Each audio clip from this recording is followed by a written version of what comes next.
जिस चीज को तुम जन्म से लेकर मृत्यु तक बिना रुके करते रहते हो, उसी को तुमने कभी जाना ही नहीं।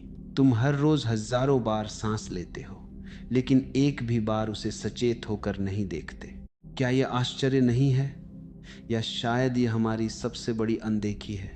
तुम्हें लगता है कि सांस तो बस एक क्रिया है, शरीर अपने आप कर रहा है। जैसे दिल धड़कता है वैसे ही सांस चलती है। इसमें जानने जैसा क्या है? लेकिन मैं तुमसे कहता हूं, यही सबसे बड़ा भ्रम है। जो सबसे साधारण दिखता है वही सबसे असाधारण हो सकता है, और जो सबसे पास है वही सबसे दूर रह जाता है। जरा सोचो, अगर एक पल के लिए तुम्हारी सांस रुक जाए तो क्या बचेगा? तुम्हारा नाम, तुम्हारी पहचान, तुम्हारे सपने, सब कुछ उसी क्षण बिखर जाएगा। फिर भी तुम उसे सिर्फ एक साधारण प्रक्रिया मानकर चल रहे हो। तुम्हें सिखाया गया है पढ़ाई करो, काम करो, सफल बनो, लेकिन किसी ने यह नहीं सिखाया कि सांस को जानो। क्यों? क्या यह इतनी छोटी चीज है कि इसे जानने की जरूरत ही नहीं, या इतनी बड़ी है कि लोग इससे डरते हैं? ध्यान से देखो, जब तुम क्रोधित होते हो तो सांस बदल जाती है। जब तुम शांत होते हो तो सांस अलग हो जाती है। जब तुम डरे होते हो तो उसकी गति और रूप बदल जाता है। तो क्या यह सिर्फ शरीर की क्रिया है या कुछ और भी है? तुम बाहर की दुनिया को जानने में लगे हो, चीजें, लोग, विचार, सिद्धांत, लेकिन जो तुम्हारे भीतर हर पल घट रहा है उसे तुमने अनदेखा कर दिया है, और यह अनदेखी ही तुम्हें खुद से दूर ले जाती है। सांस सिर्फ हवा का आना जाना नहीं है, यह तुम्हारे अस्तित्व का दरवाजा है। लेकिन दरवाजा वही है और तुम बाहर भटक रहे हो। तुम्हें लगता है कि तुम जी रहे हो, पर क्या तुम सच में जी रहे हो या सिर्फ सांस ले रहे हो?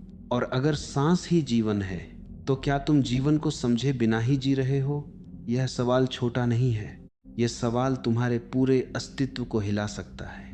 लेकिन सवाल से डरना मत, क्योंकि जहां सवाल गहरा होता है वहीं से खोज शुरू होती है। और शायद यही वह क्षण है जहां तुम्हारी खोज शुरू हो सकती है। तो अब सवाल थोड़ा और गहरा हो जाता है। तुम कहते हो सांस तो अपने आप चल रही है, इसमें जानने जैसा क्या है? यही वह जगह है जहां सबसे बड़ा धोखा छिपा है। जो अपने आप होता है, क्या वह सच में समझ में आ जाता है, या हम उसे समझे बिना ही स्वीकार कर लेते हैं? तुम्हें बचपन से बताया गया शरीर एक मशीन है, सांस एक जैविक प्रक्रिया है, ऑक्सीजन अंदर, कार्बन डाइऑक्साइड बाहर, इतनी सी बात है। लेकिन क्या जीवन इतनी छोटी व्याख्या में समा सकता है? अगर सांस सिर्फ रसायन है तो भावनाएं क्यों बदलती हैं? अगर यह सिर्फ हवा है तो इसके साथ मन क्यों डोलता है? कहीं कुछ छूट रहा है, कुछ बहुत महत्वपूर्ण। विज्ञान माप सकता है कितनी तेज सांस है, कितनी गहरी है, लेकिन क्या माप लेने से जानना हो जाता है? तुम किसी नदी की गहराई नाप लो, क्या उससे नदी का अनुभव हो जाता है? ज्ञान और अनुभव के बीच एक खाई है, और हम अक्सर उसी खाई में गिर जाते हैं। तुम सोचते हो मैं जानता हूं कि सांस क्या है, क्योंकि तुमने पढ़ा है, सुना है, समझा है। लेकिन जो जाना नहीं गया, सिर्फ सुना गया है, वह उधार का ज्ञान है, अपना नहीं। और उधार का ज्ञान कभी तुम्हें भीतर तक नहीं ले जा सकता। एक डॉक्टर तुम्हारी सांस को सुन सकता है, उसका विश्लेषण कर सकता है, लेकिन वह तुम्हारी भीतर की अनुभूति को नहीं छू सकता, क्योंकि जो भीतर घटता है वह किसी यंत्र से पकड़ा नहीं जा सकता। यही भ्रम है। हम मान लेते हैं कि जो दिख रहा है वही पूरा है, जो समझ में आ गया वही अंतिम है। लेकिन सच इससे कहीं गहरा है। तुम अपनी सांस को एक साधारण क्रिया मानकर चल रहे हो, और इसी वजह से तुम उसके द्वार से गुजर नहीं पा रहे। क्योंकि जहां हम साधारण मान लेते हैं वहां खोज रुक जाती है, और जहां खोज रुकती है वहां जीवन भी एक आदत बन जाता है। ध्यान से देखो, तुम हर चीज को कैटेगराइज करते हो। यह विज्ञान है, यह अध्यात्म है, यह शरीर है, यह मन है। लेकिन क्या जीवन ऐसे टुकड़ों में बंटा हुआ है? सांस इन सब के बीच खड़ी है, और तुम उसे सिर्फ एक कोने में रखकर भूल गए हो। यह भूल ही तुम्हें अधूरा रखती है। तुम्हें लगता है कि तुम सब कुछ समझ रहे हो, लेकिन शायद तुम सिर्फ वही देख रहे हो जो तुम्हें सिखाया गया है, और जो सिखाया नहीं गया उसे तुमने कभी देखने की कोशिश ही नहीं की। यहीं से असली यात्रा शुरू होती है, जब तुम यह मानने लगते हो कि शायद तुम नहीं जानते। यह न जानना हार नहीं है, यह पहला कदम है, क्योंकि जब तुम खाली होते हो तभी कुछ नया प्रवेश कर सकता है, और सांस वह उसी खालीपन के दरवाजे पर खड़ी है, लेकिन तुम अभी भी उसे एक आदत समझकर नजरअंदाज कर रहे हो, और यही सबसे सूक्ष्म अंधापन है। और जब यह अंधापन थोड़ा हटने लगता है, तब एक नई संभावना जन्म लेती है। तुम्हें महसूस होने लगता है कि जो अब तक दिख रहा था वह पूरा नहीं था, कुछ और है जो दिखाई नहीं देता लेकिन हर पल उपस्थित है। इसी को प्राचीन लोग गुप्त विज्ञान कहते थे। गुप्त इसलिए नहीं कि इसे छिपाया गया था, गुप्त इसलिए कि इसे देखने के लिए आंखें बाहर नहीं, भीतर मोड़नी पड़ती हैं। सांस अब सिर्फ एक क्रिया नहीं रह जाती, यह एक सेतु बन जाती है, एक ऐसा पुल जो तुम्हें दिखाई देने वाले से अदृश्य की ओर ले जाता है। शरीर है जिसे तुम छू सकते हो, मन है जिसे तुम सोच सकते हो, लेकिन इनके बीच कुछ और भी है, एक सूक्ष्म प्रवाह जिसे न छुआ जा सकता है, न सोचा जा सकता है, बस अनुभव किया जा सकता है। जब तुम श्वास को ध्यान से देखना शुरू करते हो तो धीरे धीरे यह स्पष्ट होने लगता है कि यह सिर्फ हवा का खेल नहीं है, इसमें एक लय है, एक छिपा हुआ तालमेल, जैसे कोई अदृश्य संगीत चल रहा हो, और इस संगीत के साथ तुम्हारा मन भी नृत्य करता है। कभी गौर किया है, जब तुम्हारे भीतर बेचैनी होती है तो यह लय टूट जाती है, और जब शांति उतरती है तो सब कुछ सहज हो जाता है। तो क्या यह संभव है कि यह प्रवाह ही तुम्हारे भीतर की स्थिति को छू रहा है, या शायद वही उसे बना रहा है? यहीं से एक नई समझ जन्म लेती है कि सांस केवल शरीर को नहीं, चेतना को भी छूती है। यह एक अदृश्य धागा है जो तुम्हारे भीतर की हर परत को जोड़ता है। प्राचीन साधकों ने इसे प्राण कहा, एक ऐसी ऊर्जा जो दिखाई नहीं देती लेकिन सबको जीवित रखती है। यह वही शक्ति है जो बीज को वृक्ष बनाती है और एक विचार को वास्तविकता में बदल देती है। लेकिन यह शक्ति बाहर नहीं है, यह तुम्हारे भीतर ही प्रवाहित हो रही है हर क्षण। सवाल यह नहीं है कि यह मौजूद है या नहीं, सवाल यह है कि क्या तुम इसे महसूस कर पा रहे हो, क्योंकि महसूस करना ही समझने का पहला कदम है। जब तुम धीरे धीरे इस प्रवाह को पहचानने लगते हो तो तुम्हें एहसास होता है कि तुम सिर्फ शरीर या विचार नहीं हो, तुम कुछ और भी हो, कुछ जो इन दोनों के बीच बह रहा है। और सांस वह उसी कुछ और का संकेत बन जाती है। यह विज्ञान किताबों में नहीं मिलेगा, यह किसी प्रयोगशाला में सिद्ध नहीं होगा, क्योंकि यह बाहर की चीज नहीं है। यह एक आंतरिक खोज है जहां देखने वाला और देखा जाने वाला दोनों एक हो जाते हैं, और यहीं से एक नई यात्रा शुरू होती है जहां तुम जानने की कोशिश नहीं करते बल्कि अनुभव करने लगते हो। और जैसे जैसे अनुभव गहराता है वैसे वैसे ये रहस्य खुलने लगता है, धीरे धीरे, बिना शोर के, बिना किसी घोषणा के। और जैसे जैसे ये रहस्य अपने आप खुलने लगता है, एक सूक्ष्म परिवर्तन भीतर घटता है। अब जानने की जिज्ञासा उतनी महत्वपूर्ण नहीं रह जाती, अनुभव की प्यास अधिक गहरी हो जाती है। तुम बाहर से भीतर की ओर मुड़ने लगते हो।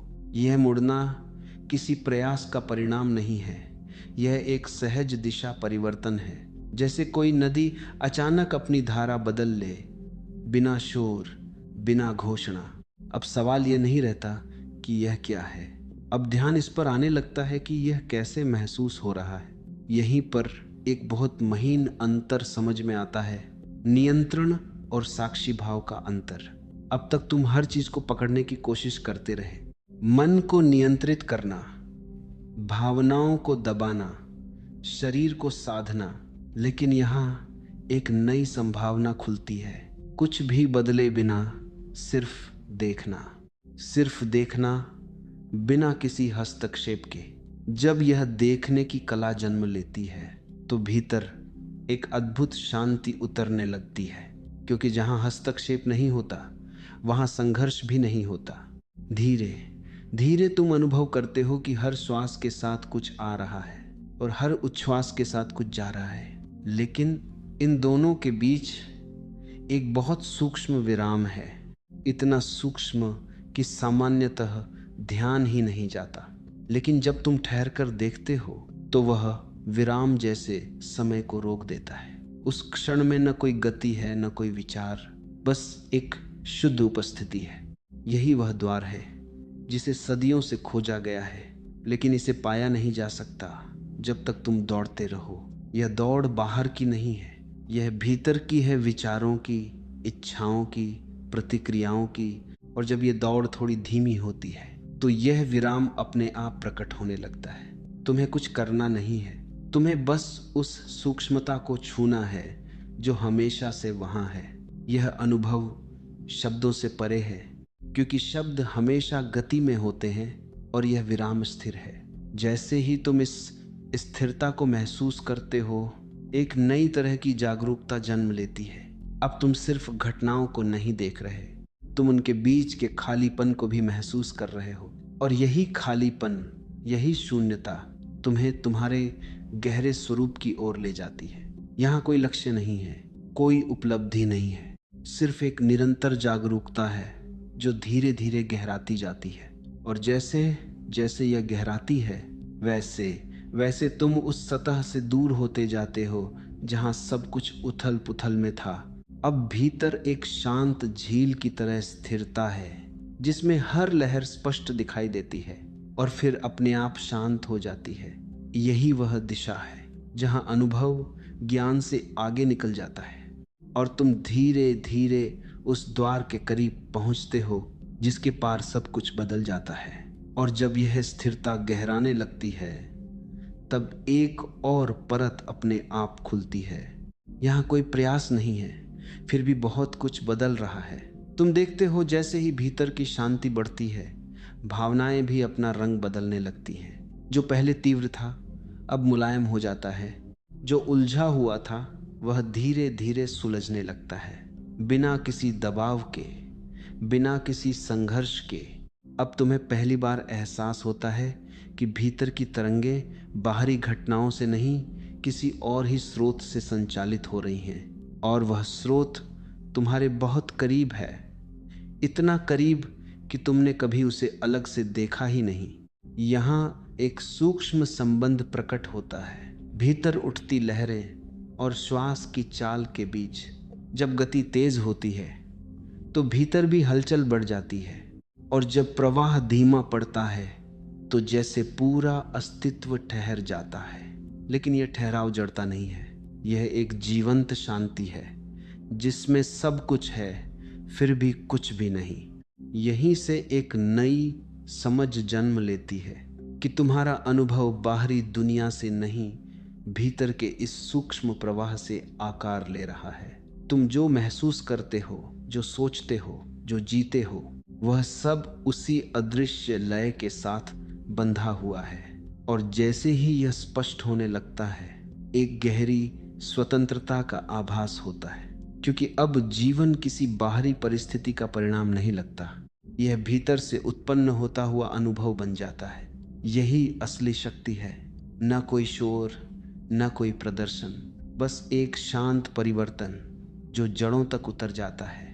तुम्हें कुछ पकड़ने की जरूरत नहीं, तुम्हें कुछ बदलने की जरूरत नहीं, फिर भी सब कुछ बदल रहा है, जैसे कोई बीज चुपचाप फूटता है और भीतर ही भीतर एक वृक्ष का जन्म होने लगता है। यह परिवर्तन दिखाई नहीं देता, लेकिन इसकी उपस्थिति हर जगह महसूस होती है। अब तुम्हारी प्रतिक्रियाएं बदलने लगती हैं। जहां पहले तुरंत प्रतिक्रिया होती थी, वहां अब एक दूरी आ जाती है, और उसी दूरी में एक नई संभावना जन्म लेती है। यह संभावना तुम्हें स्वतंत्र करती है। तुम अब परिस्थितियों के गुलाम नहीं रहते, तुम उनके साक्षी बन जाते हो। और इसी साक्षी भाव में वह ऊर्जा छिपी है जो जीवन को एक नई दिशा देती है। यह शक्ति किसी प्रयास से नहीं आती, यह तब प्रकट होती है जब तुम प्रयास छोड़ देते हो, जैसे ही तुम उस प्रवाह के साथ तालमेल में आते हो, जीवन अपने आप सहज हो जाता है। न कोई खिंचाव, न कोई प्रतिरोध, बस एक स्वाभाविक बहाव। और इसी बहाव में तुम महसूस करते हो कि जो तुम खोज रहे थे वह हमेशा से यहीं था, बस तुम्हारी दृष्टि बाहर थी। अब दृष्टि भीतर है और सब कुछ बदल चुका है बिना कुछ बदले। और जब सब कुछ बदल चुका प्रतीत होता है, तब एक अंतिम मोड़ सामने आता है। यह मोड़ किसी निष्कर्ष का नहीं है, यह एक नई शुरुआत का संकेत है। अब तक जो भी समझ उभरी वह भी धीरे धीरे पिघलने लगती है, जैसे बर्फ पानी में घुल जाती है बिना किसी संघर्ष के। तुम्हें महसूस होता है कि जिसे तुम पकड़ना चाहते थे वह पकड़ में आने के लिए बना ही नहीं था, और जिसे तुम खोज रहे थे वह कहीं बाहर था ही नहीं। यहाँ एक गहरी विनम्रता जन्म लेती है, क्योंकि अब यह स्पष्ट हो जाता है कि जीवन को समझा नहीं जा सकता, सिर्फ जिया जा सकता है। तुम देखते हो हर क्षण नया है, हर अनुभव ताज़ा है, और कोई भी क्षण पिछले जैसा नहीं है। फिर भी भीतर एक ऐसी स्थिरता है जो कभी बदलती नहीं। यह विरोधाभास नहीं है, यह जीवन का स्वभाव है। अब कोई अंतिम उत्तर नहीं बचता और न ही किसी उत्तर की आवश्यकता रह जाती है। सिर्फ एक खुलापन है, एक ऐसी स्थिति जहां हर चीज को आने जाने की पूरी स्वतंत्रता है। तुम न किसी अनुभव को रोकते हो, न किसी को बुलाते हो, बस एक साक्षी की तरह उपस्थित रहते हो। और इसी उपस्थिति में एक अनकही शांति है जो शब्दों से परे है। यह शांति किसी उपलब्धि की तरह नहीं आती, यह तब प्रकट होती है जब पाने की चाह ही समाप्त हो जाती है। अब जीवन कोई समस्या नहीं रह जाता जिसे सुलझाना हो, यह एक रहस्य बन जाता है जिसे महसूस करना होता है। और रहस्य को कभी पूरी तरह खोला नहीं जा सकता, उसे बस जिया जाता है हर पल, हर श्वास के साथ। तुम्हारे भीतर अब कोई जल्दी नहीं है, कोई लक्ष्य नहीं है, फिर भी एक गहरी सजगता है जो हर क्षण को पूर्ण बना देती है। यहीं पर यात्रा रुकती नहीं बल्कि और सूक्ष्म हो जाती है, क्योंकि अब कोई दिशा नहीं बची, और जब दिशा नहीं होती तब हर दिशा सही हो जाती है। तुम्हें अब यह भी नहीं पूछना कि आगे क्या होगा, क्योंकि आगे का विचार ही धीरे धीरे विलीन हो चुका है। सिर्फ यह क्षण है पूरी तरह जीवित, पूरी तरह जागृत, और इसी क्षण में सब कुछ समाया हुआ है। तो अब सवाल यह नहीं है कि तुमने क्या पाया, सवाल यह है क्या तुम इस अनंत प्रवाह के साथ एक हो पाए। और अगर ये एकत्व घटित हो जाए तो क्या कुछ बचता है जिसे कहा जा सके? शायद नहीं। और शायद यही सबसे बड़ा उत्तर है जो कभी शब्दों में नहीं उतरता, सिर्फ मौन में गूंजता है।